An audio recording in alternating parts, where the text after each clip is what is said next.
बिस्मिल्लाहिर्रहमानिर्रहीम। अस्सलाम वालेकुम स्टूडेंट्स, मैं हूं आपका फिजिक्स टीचर करीमुल्ला। आज मैं फिर से फर्स्ट ईयर के फिजिक्स चैप्टर नंबर 1 मेजरमेंट्स के लेक्चर नंबर 9 के साथ हाजिर हूं।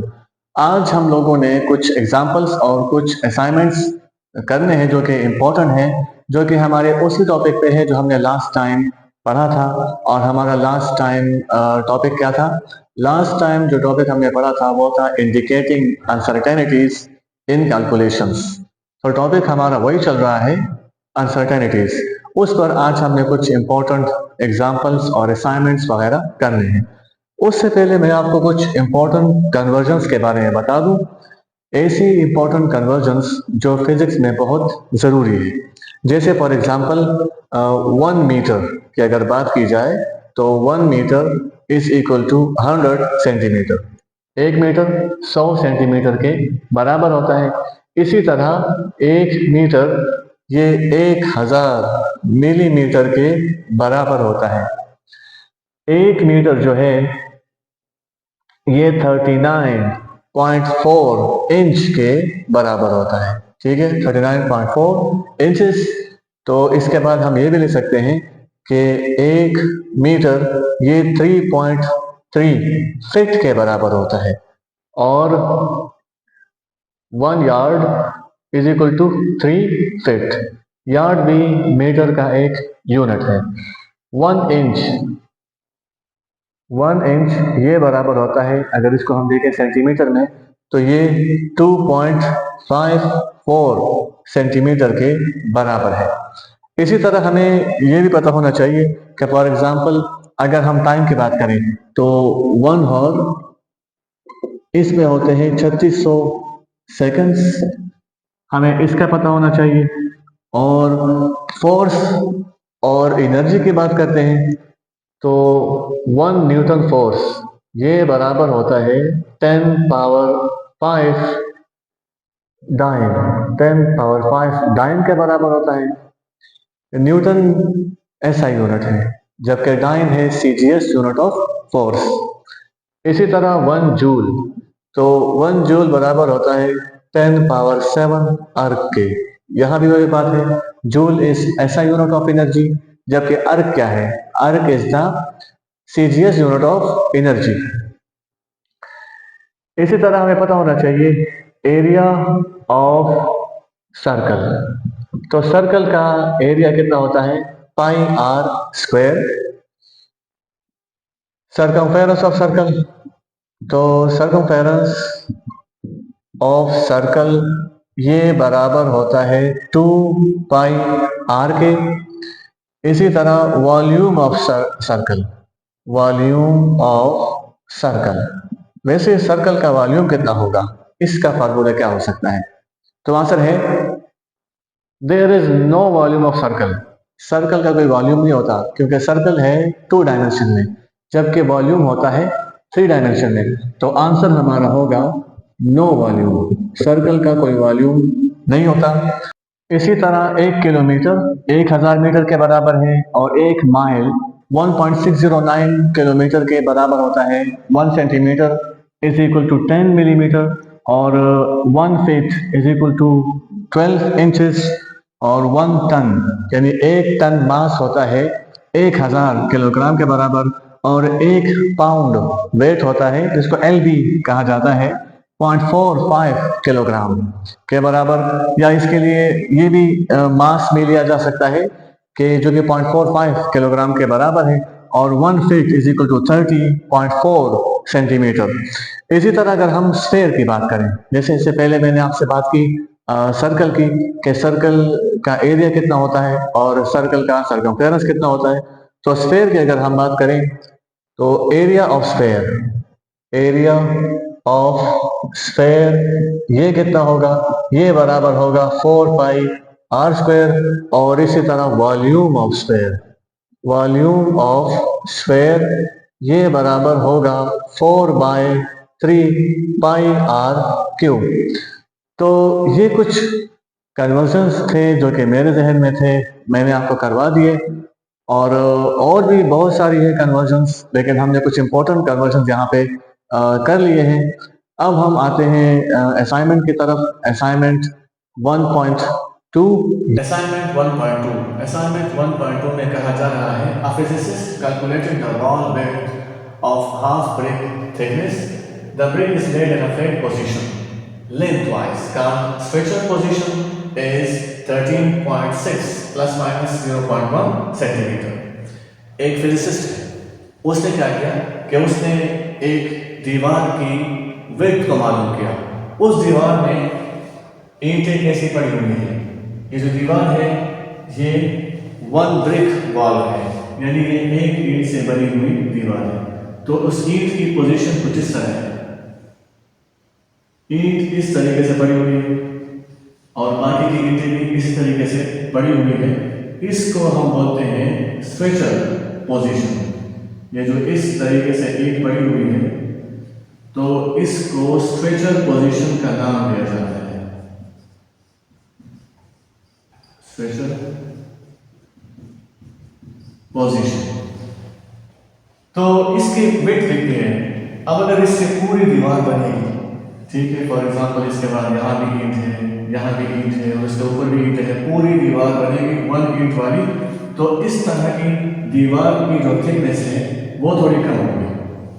इस तरह की दीवार की थिकनेस थोड़ी कम होगी। यहाँ पे और ईंट भी साथ में बना लेते हैं। एक ये वाली ईंट होगी, इसकी जो थिकनेस है जब वो मालूम की गई T1, मैं उसका नाम ले रहा हूँ, प्लस माइनस इसमें हमारे पास अनसर्टेनिटी आ गई डेल्टा T1।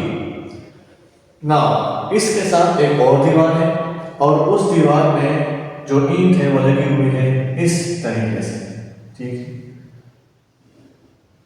ऐसे इस तरीके से इसमें ईंट लगी हुई है। इसके बाद एक और ईंट है और पूरी दीवार है और इस तरह ऊपर भी ईंट लगी हुई है। तो ये जो पोजीशन है इसको हम नाम देंगे हेडर पोजीशन। इसको हेडर पोजीशन का नाम दिया गया है और जाहिर सी बात है कि इस तरह की दीवार की जो थिकनेस होगी वो ज़्यादा होगी। यहाँ से लेकर यहाँ तक इसकी थिकनेस है T2 plus minus delta T2। तो जो दो दीवारें हैं, दोनों जो ईंटें लगी हुई हैं वो आपस में बिल्कुल परपेंडिकुलर है, यानी एक दीवार की ईंट इस तरह लगी हुई और दूसरे दीवार की ईंट ऐसे लगी हुई है। तो इन दोनों में एंगल बनता है 90 डिग्री का।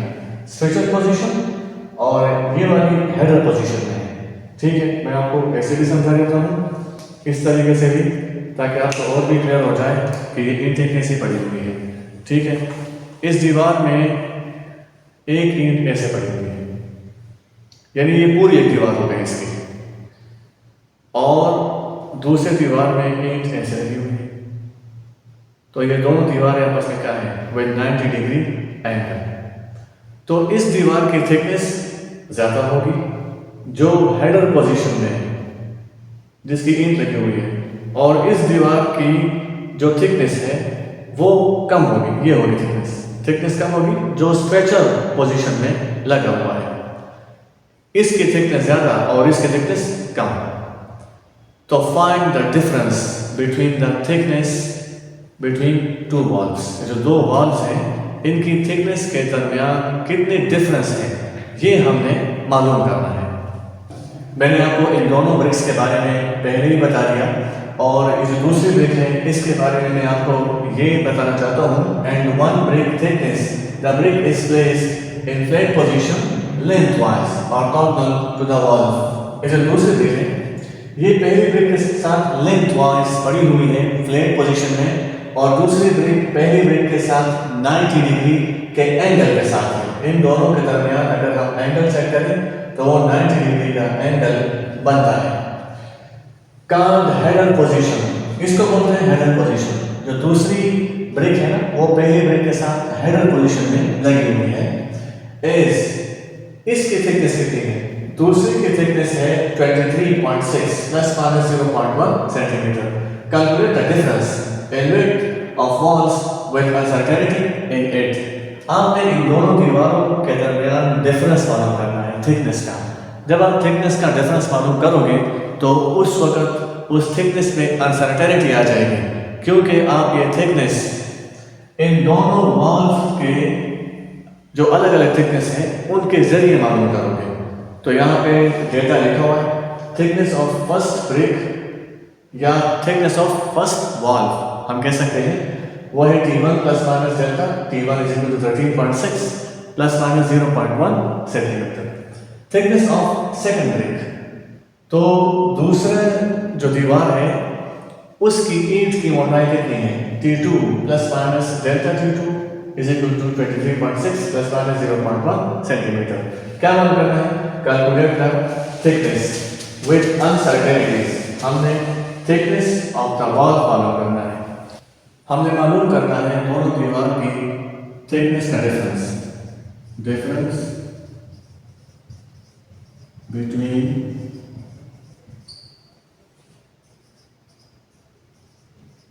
both walls thickness, यानी T plus minus delta T, ये हमने मालूम करना है। क्योंकि एक दीवार की थिकनेस ज़्यादा है और दूसरे दीवार की थिकनेस कम है, तो अगर हम इन दोनों थिकनेस का डिफरेंस ले लें तो हमें थिकनेस मालूम हो जाएगी। इसको हल करते हैं। इसके लिए सॉल्यूशन इसका कुछ इस तरह होगा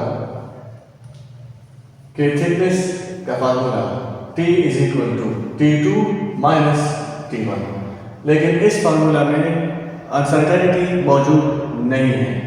अब इस फार्मूला को लिखते हैं विद अनसर्टेनिटी, तो ये हो जाएगा T plus minus delta T is equal to T2 plus minus delta T2 and minus T1 with uncertainty plus minus delta T1।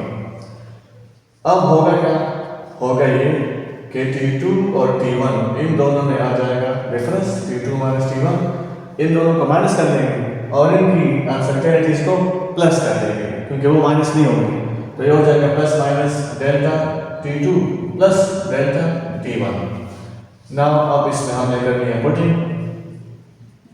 T2 कितना है, T2 इज 23.6 माइनस T1 कितना है, T1 इज 13.6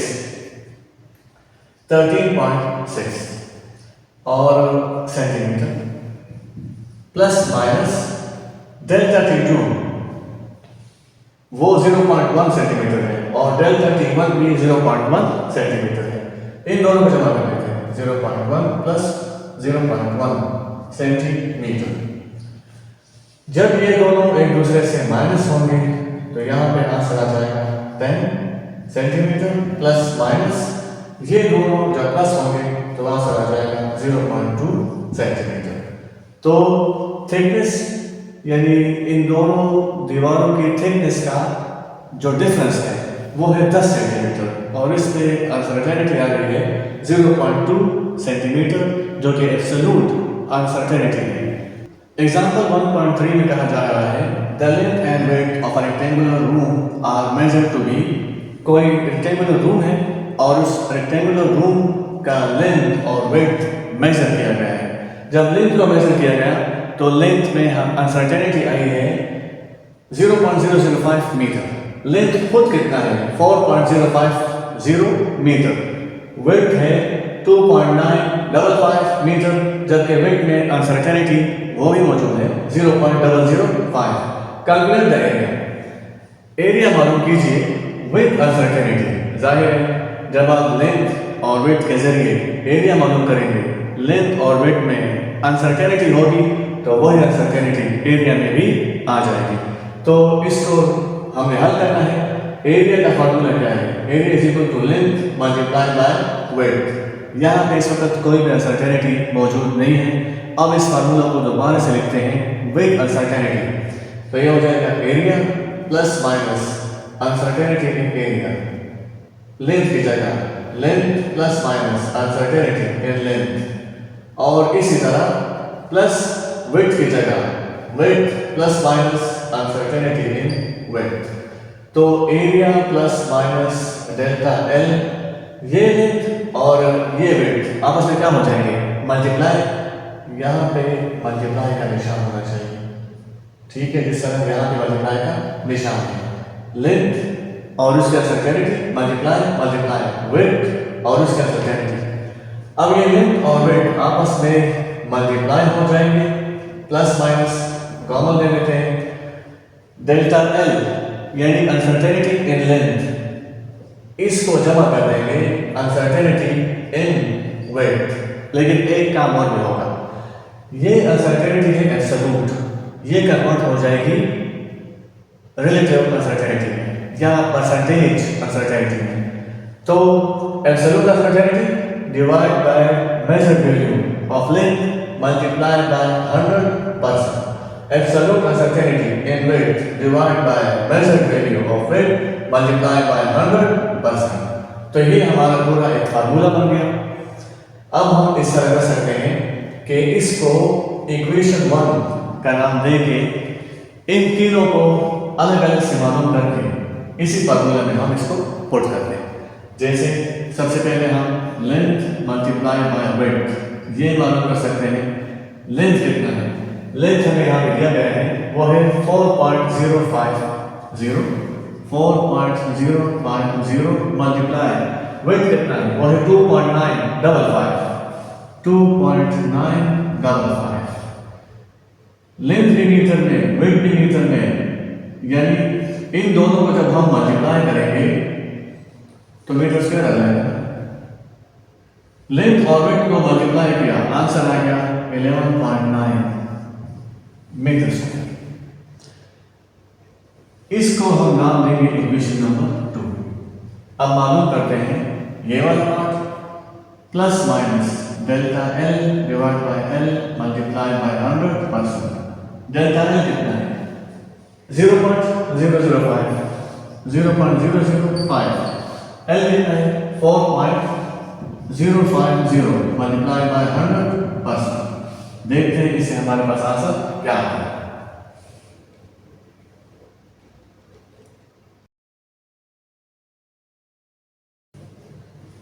इससे हमारे पास आंसर आ रहा है 0.12%। इक्वेशन 3 इन दोनों को डिवाइड किया और 100% से मल्टीप्लाई कर दिया, तो उससे हमारे पास अनसर्टेनिटी इन लेंथ मालूम हो गई।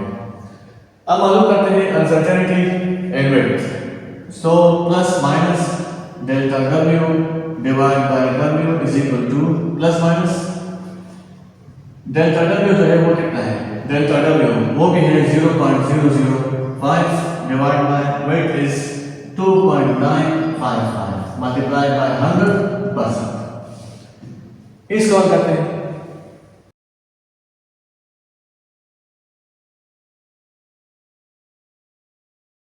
इससे आंसर आता है 0.16%। तो परसेंटेज अनसर्टेनिटी इन विड्थ मालूम हो गई, जबकि परसेंटेज अनसर्टेनिटी इन लेंथ भी मालूम हो चुकी है। ये हो गया equation number 4। Now put equation 2, 3 and 4 in equation 1। इन तीनों इक्वेशंस को इक्वेशन 1 में पुट करते हैं, देखते हैं क्या आंसर आता है। So put equation 2, 3 and 4 in equation 1। Equation 1 में इसको लगा दें तो ये हो जाएगा एरिया प्लस माइनस, क्यों ना मैं एब्सोल्यूट अनसर्टेनिटी की जगह लिख लूं percentage uncertainty in length is equal to length multiply by width, वो कितना है 11.9 metre square plus minus width में अनसर्टेनिटी जो परसेंटेज लेंगे वो कितनी है, वो ये 0.12% और प्लस वेट में अनसर्टेनिटी वो ये 0.16%। तो ये हो जाएगा area plus minus percentage uncertainty length is equal to 11.9 metre square plus minus, ये दोनों आपस में जमा हो जाएंगे तो ये हो जाएगा 8 और 1 और ये 1 जमा हो जाएगा 2.0%। 0.28% यहाँ पे अनसर्टेनिटी आ जाएगी। अब अगर कहा जाए कि आप इस परसेंटेज अनसर्टेनिटी को कन्वर्ट कर लीजिए दोबारा से एब्सोल्यूट अनसर्टेनिटी में, कि एरिया में जो अनसर्टेनिटी आई है वो एब्सोल्यूट में कितनी है, तो इसको हम दोबारा लिखेंगे area plus minus absolute uncertainty in area is equal to 11.9 metre square plus minus. यहाँ से हम परसेंटेज अनसर्टेनिटी से जाएंगे एब्सोल्यूट में, तो ये हो जाएगा 0.28 परसेंटेज को खत्म कर लेंगे divide by 100 multiply bye measured value of area जो कि है 11.9 मीटर स्क्वायर। अब इन दोनों को डिवाइड कर लेंगे और इस 11.9 से मल्टीप्लाई कर लेंगे। देखते हैं हमारे पास इससे क्या आंसर आता है। तो यहाँ पे आंसर हमारे पास आ रहा है 0.33 मीटर स्क्वायर। असाइनमेंट 1.3 के मुताबिक हमें वोल्टेज मेजर करके दिया गया है। वोल्टेज की वैल्यू है 7.3, जबकि वोल्टेज में जो अनसर्टेनिटी है वो है 0.1 वोल्ट और करंट हमें दिया गया है। तो करंट भी जब मेजर किया गया तो उसकी वैल्यू है 2.73 एम्पेयर, जबकि इसमें अनसर्टेनिटी है 0.05 एम्पेयर। तो मालूम कीजिए रेजिस्टेंस, यानी कोई वायर है उसमें करंट जा रहा है और उस करंट को मालूम किया गया, उसमें मौजूद वोल्टेज को मालूम किया गया और उस वायर की रेजिस्टेंस मालूम करनी है। ठीक है, तो ओहम लॉ का एक्सपेरिमेंट है जो कि किसी वायर पे हो रहा है या कोई रेजिस्टर है उस पे हो रहा है, तो इसका जिक्र नहीं किया गया बहरहाल, लेकिन हम ये फर्ज करेंगे तो ओहम लॉ का इस्तेमाल करते हैं। ओहम्स लॉ क्या है? V is equal to I R. अगर मैं I को बोथ साइड डिवाइड कर लूँ तो मुझे R मिल जाएगा, जो कि हमें क्या है रिक्वायर्ड। तो I को बोथ साइड डिवाइड करने से हमें रेजिस्टेंस मिल जाएगा। ठीक है, this is that R is equal to V divide by I। तो फार्मूला तो हमें मिल गया कि ये वाला फार्मूला है और इससे हमने रेजिस्टेंस मालूम करना है, और ये फार्मूला अक्सर पेपर में दिया गया भी होता है। तो R is equal to V divide by I। This formula is without uncertainty. इसको लिखते हैं दोबारा से with uncertainty. So R plus minus delta R, अब uncertainty in voltage V plus minus delta V and divide by, अभी तो लिख लेते हैं लेकिन I plus minus delta I इस तरह लिखना में से अलाउड नहीं है, तो जल्दी से इसको चेंज करते हैं R plus minus delta R। चूंकि यहाँ पे वोल्टेज और करंट आपस में डिवाइड हो रहे हैं तो कॉशन रूल का इस्तेमाल होगा, यानी वोल्टेज और करंट आपस में डिवाइड हो जाएंगे और ये जो अनसर्टेनिटीज हैं ये आपस में जमा हो जाएंगी और ये अनसर्टेनिटीज कन्वर्ट हो जाएंगी परसेंटेज अनसर्टेनिटीज में। Delta V divide bye V multiply by 100%, delta I divide by I multiply by 100%। इसमें जस्ट पुटिंग करनी है और बस उसके बाद इसको हल करना है। सो R plus minus delta R, V कितना है? V is 7.3, current is 2.73 plus minus delta A कितना है? 0.1 and V is 7.3 multiply 100% plus delta I कितना है? 2.73, 2.7 delta I is 0.005, 0.05 divide by 2.73 is I and multiply by 100%। इसको हल करते हैं, देखते हैं क्या आंसर आता है। तो यहाँ पे R plus minus delta R, यानी R की वैल्यू हमारे पास आ गई 2.7 ओहम जब हमने इन दोनों को डिवाइड किया आपस में, और जब हमने वोल्टेज में अनसर्टेनिटी मालूम की परसेंटेज में तो आंसर आ गया 1.4% और करंट की परसेंटेज अनसर्टेनिटी बराबर है 1.8%। Now R plus minus delta R is equal to 2.7 ohm plus minus, इन दोनों को जमा कर लेते हैं तो इससे आंसर क्या आ जाएगा? 4 और 8 जमा हो जाएंगे, इसे रखने के बाद 12, लेकिन 1 के लिए हो जाएगा। तो ये 1 और ये 1 जमा, और जब 1 के लिए हो चुका है वो भी 3.2%। अब इसको कन्वर्ट करते हैं एब्सोल्यूट अनसर्टेनिटी। इसको एब्सोल्यूट अनसर्टेनिटी में कन्वर्ट करने के लिए आर की वैल्यू क्या है, 2.7 ओम प्लस माइनस 3.2% आंसर आया है। सो 2.7 ओम ये लिखा प्लस माइनस ये हो जाएगा 3.2, और इस परसेंटेज को खत्म करना है क्योंकि मैंने इस परसेंटेज अनसर्टेनिटी को कन्वर्ट करना है एब्सोल्यूट अनसर्टेनिटी। तो 100 पे डिवाइड कर लेंगे मल्टीप्लाई बाय मेजर्ड वैल्यू जो कि ये है 2.7। जब इसको हल किया जाएगा तो 2.7 ओम तो हमारे पास आ जाएगी रेजिस्टेंस की वैल्यू, और इसे हल करेंगे 3.2 डिवाइड बाय 100 मल्टीप्लाई बाय 2.7, इससे हमारे पास आंसर आ जाएगा 0.08 ओम। नाउ अब हम चलते हैं टुवर्ड्स द एग्जांपल 1.4। एग्जांपल 1.4 में कहा जा रहा है a ball drop from wrist an unknown height. ये कोई हाइट है जो कि हमें मालूम नहीं है, लेकिन इस बॉल को यहाँ से फेंका गया और उस वक्त ये रिस्ट में था। जब ये रिस्ट में था तो इसकी इनिशियल वेलोसिटी 0 हो गई। The time it takes from the ball to hit the ground is measured to be, जब ये बॉल यहाँ से लेकर यहाँ तक यानी ग्राउंड तक पहुँचा है, जब इसने ग्राउंड को हिट किया उस वक्त हमने इसका टाइम मेजर कर लिया था, यानी यहाँ से लेकर यहाँ तक आने में तो वो टाइम था 1.3 सेकंड। ठीक है, टाइम था 1.3 सेकंड, और इसमें कुछ अनसर्टेनिटी आई है जो कि है 0.2 सेकंड। मालूम कीजिए ये हाइट। ये जो हाइट हम मालूम करेंगे इसमें भी अनसर्टेनिटी आ जाएगी, क्योंकि इसमें कहा गया है इस एग्जांपल में कि use the formula h is equal to half gt square and calculate the height including uncertainty। ये h is equal to half gt square का फार्मूला जो कि हमें दिया गया है इसका इस्तेमाल करेंगे। ये आया कहाँ से है? असल में इक्वेशन है h equal to vit plus half at square, लेकिन बात हो रही है क्योंकि वर्टिकल मोशन की, तो इसको कर लीजिए height h is equal to vit plus half और एक्सेलरेशन हो जाएगा acceleration due to gravity gt square. Initial velocity 0 है, मैं यहाँ पे 0 लगाऊंगा और t से मल्टीप्लाई करूंगा तो ये पूरा टर्म 0 हो जाएगा। h is equal to 0 plus half gt square, हमें यही फार्मूला दिया गया है h is equal to half gt square. इस फार्मूला में कोई अनसर्टेनिटी हमें दिखाई नहीं दे रही। अब इसमें अनसर्टेनिटी शामिल करते हैं। Half plus minus delta h is equal to half g, और ये जो t है टाइम, इसमें अनसर्टेनिटी लिखेंगे t plus minus delta t, यहाँ पे स्क्वायर है तो होल स्क्वायर आ जाएगा। चूंकि टाइम में स्क्वायर है तो यहाँ पे यूज होगा पावर रूल।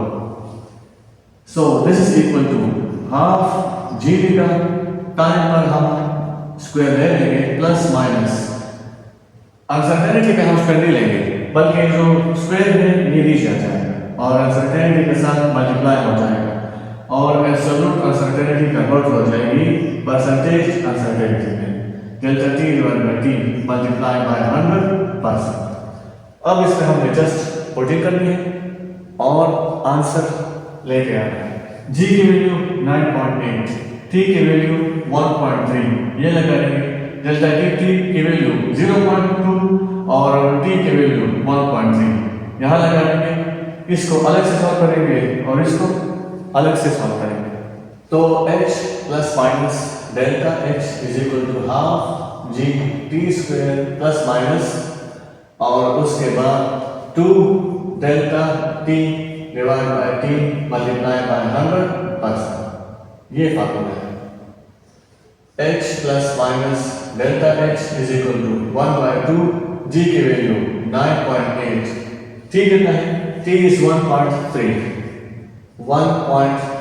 इसका square plus minus 2 delta t is 0.2 multiply 0.2 और t की वैल्यू 1.3 है, ये लगा देंगे multiply by 100%। h plus minus delta h, इसको सॉल्व करेंगे अलग से और इसको सॉल्व करेंगे अलग से, और दोनों का आंसर यहाँ पे लिखते हैं। जब हमने हाफ 9.8 मल्टीप्लाई 1.3 स्क्वायर इसको हल किया तो आंसर आ गया 8.29 प्लस माइनस प्लस माइनस। फिर जब हमने 2 मल्टीप्लाई 0.2 जिससे 0.4 आ गया उसको 1.3 पे डिवाइड किया और 100% से मल्टीप्लाई किया तो 15.4% का आंसर आ गया।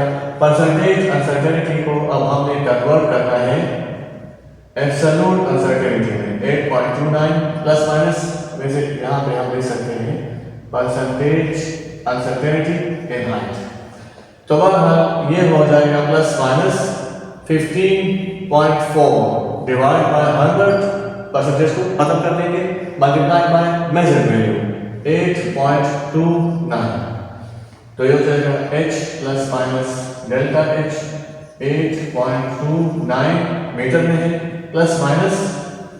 अब इसको हम करते हैं बाय यूजिंग कैलकुलेटर। जब 15.4 को 100 पे डिवाइड किया और उसको 8.29 से मल्टीप्लाई किया तो आंसर आ गया 2.6 मीटर। तो ये था हमारा हाइट और ये इसकी एब्सोल्यूट अनसर्टेनिटी। ये हाइट की वैल्यू हमारे पास आ गई and this is the percentage uncertainty in height. Now next is assignment 1.4। Assignment 1.4 इसमें कहा जा रहा है कि radius of sphere R is measured with vernier caliper. कोई स्फीयर है और उसका रेडियस मालूम किया गया है। फॉर एग्जांपल ये कोई स्फीयर हो गया और इस स्फीयर का रेडियस मालूम किया गया है R। जब इसको वर्नियर कैलिपर से मेजर किया गया तो इस वक्त रेडियस आ गया 2.25 सेंटीमीटर और इस रेडियस पे अनसर्टेनिटी आ गई 0.01 centimetre. Calculate the volume of the sphere. Sphere का वॉल्यूम मालूम करो। तो हमें क्या गिवन है? हमें गिवन है r plus minus delta r। अब r की value 2.25 plus minus delta r की वैल्यू 0.01 सेंटीमीटर, यानी radius and uncertainty in radius. जब हम वॉल्यूम मालूम करेंगे ऑफ स्फीयर तो उस वॉल्यूम के फार्मूला में रेडियस होगा। तो जब रेडियस में अनसर्टेनिटी है तो वॉल्यूम में भी अनसर्टेनिटी आ जाएगी, क्योंकि हम यहाँ पे रेडियस के जरिए वॉल्यूम को मालूम कर रहे हैं। तो volume plus minus uncertainty in volume, ये हमें मालूम करना है। अब हम इसका सॉल्यूशन करते हैं। सॉल्यूशन, इसका हल हम कुछ ऐसे निकालेंगे कि वॉल्यूम का फार्मूला लिखते हैं volume of sphere. Volume of sphere बराबर होता है V is equal to 4/3 pi r cube. अब इसी फार्मूला को दोबारा लिखते हैं with uncertainty. V plus minus delta V is equal to V की जगह 4/3 पाई r क्यूब। लेकिन डेल्टा V यानी वॉल्यूम में अनसर्टेनिटी आएगी रेडियस में अनसर्टेनिटी की वजह से, तो यह हो जाएगा 4/3 पाई और r को मैं से लूँगा r plus minus delta r, क्योंकि r में अनसर्टेनिटी मौजूद है और वो मैंने यहाँ पे शो करवानी है। तो यह हो जाएगा 4/3 पाई। r में हम क्यूब ले सकते हैं पावर रूल के मुताबिक, लेकिन अनसर्टेनिटी के क्यूब नहीं ले सकते। तो यह हो जाएगा 3 delta r divide by r। 3 को डेल्टा r से मल्टीप्लाई कर दिया और एब्सोल्यूट अनसर्टेनिटी को अब हम कन्वर्ट करेंगे परसेंटेज अनसर्टेनिटी में। अब हमने इसमें पुटिंग कर देनी है v plus minus delta v is equal to 4/3 pi. क्यों यहाँ पे हम पाई की वैल्यू लगाते हैं? पाई की वैल्यू है 3.14। r कितना है? r की वैल्यू है 2.25 whole cube plus minus 3 delta r की value, delta r is 0.01 divide by r की value 2.25 multiply by 100%। So v plus minus delta v, इसको हल करते हैं, यानी 4 डिवाइड बाय 3, इससे आएगा 1.3 मल्टीप्लाई 3.14, तो इससे टोटल आ गया 4.18 मल्टीप्लाई 2.25 मल्टीप्लाई 2.25 एंड मल्टीप्लाई 2.25, इससे आ जाएगा 47.8 और सेंटीमीटर क्यूब, क्योंकि रेडियस सेंटीमीटर में है, रेडियस हमें दिया गया है सेंटीमीटर में, ठीक है। तो मैं इस सेंटीमीटर को अगर यहाँ पे शो करूँ तो सेंटीमीटर होल क्यूब, तो यहाँ पे क्या आ जाएगा 2.2 होल क्यूब, उसी आ गया 47.7, और सेंटीमीटर क्यूब प्लस माइनस ये हो जाएगा 3 मल्टीप्लाई 0.01, तो 0.03 ये वाला हल करते हैं। 0.03 डिवाइड बाय 2.25 मल्टीप्लाई बाय 100, इससे आ जाएगा 1.33%। तो वॉल्यूम मालूम हो गया विद परसेंटेज अनसर्टेनिटी, जिसकी वजह से मैं इसको ऐसे लिख सकता हूँ कि परसेंटेज अनसर्टेनिटी इन वॉल्यूम। अब इसको कन्वर्ट करते हैं एब्सोल्यूट अनसर्टेनिटी में, तो ये हो जाएगा v plus minus delta v is equal to 47.7 centimetre cube और plus minus 1.33 divide by 100 multiply by measurement 47.7 centimetre cube. इससे हमारे पास आंसर क्या आएगा 1.33 डिवाइड बाय 100 मल्टीप्लाई बाय 47.7, इससे आंसर आ जाएगा 0.6 सेंटीमीटर क्यूब, और बाकी ये 47.7 सेंटीमीटर क्यूब अपनी जगह पे आ जाएगा। तो इस तरीके से हम वॉल्यूम मालूम कर लेंगे और वॉल्यूम में अनसर्टेनिटी भी मालूम करेंगे। तो स्टूडेंट्स, ये था हमारा आज का लेक्चर, और इंशाल्लाह नेक्स्ट लेक्चर में आपसे मुलाकात होगी। तब तक के लिए इजाज़त दीजिए। अल्लाह हाफिज़।